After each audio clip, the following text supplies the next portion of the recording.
W. W. Rostow created the modernization theory that describes how a country's economy develops in 5 phases. Stage 1 is the traditional society where a large section of the country are farmers. There is little or no manufacturing. The second stage is the preconditions for takeoff. Here, the country's productivity is still relatively low, but the ideas discussed by the people are paving the ways to reform.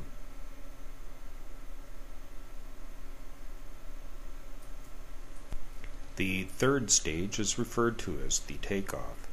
This is when the traditional ways give way to new and improved ways of doing things. The fourth stage is the drive to technological maturity, where a sustained period of growth leads to refinement. Production exceeds local domestic demand, and international trade begins. The last stage is a high mass consumption phase. The population is now primarily urban, and the living standards of the majority of people are high and exceeds their basic needs. There are 3 basic sectors of the economy. Resource extraction is known as the primary sector. It includes farming, fishing, logging, and mining. Industry involves the secondary sector, where raw materials are transformed by physical labor, mechanical energy, and technology into finished products. Services are the tertiary sector, and they exist in order to market and maintain the manufactured goods that have been made available to the public. In order example, logging is the activity in the primary sector. Creating the paper from wood pulp would fall within the secondary sector.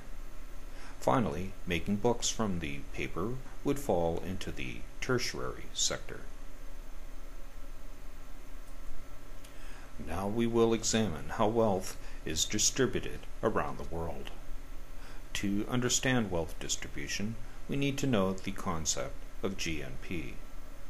Gross National Product, or the GNP, is the sum of the total of a country's gross domestic product, which is all the money earned in a country by the production of goods and services, and added to this is the net income of money earned by foreign investments. So, GNP equals GDP plus net income on foreign investment.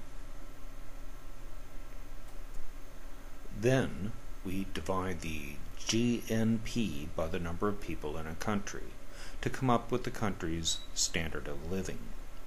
The poorest countries, or LLDCs, have GNPs less than $765 US per person.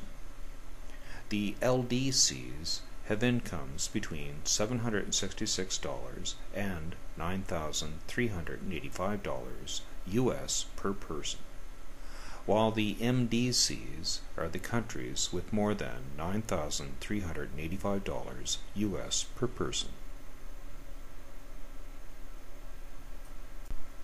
The United Nations Human Development Index was developed because the critics of the GNP, Standard of Living data, say the GNPs don't represent the poverty in the inner cities and the MDCs, or the few very wealthy that live in the LLDCs.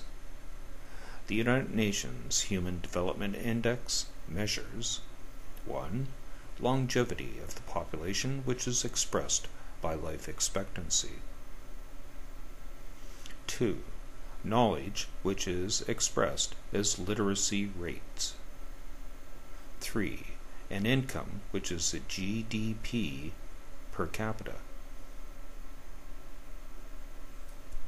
To conclude this chapter, we have looked at why some countries are rich and others are poor.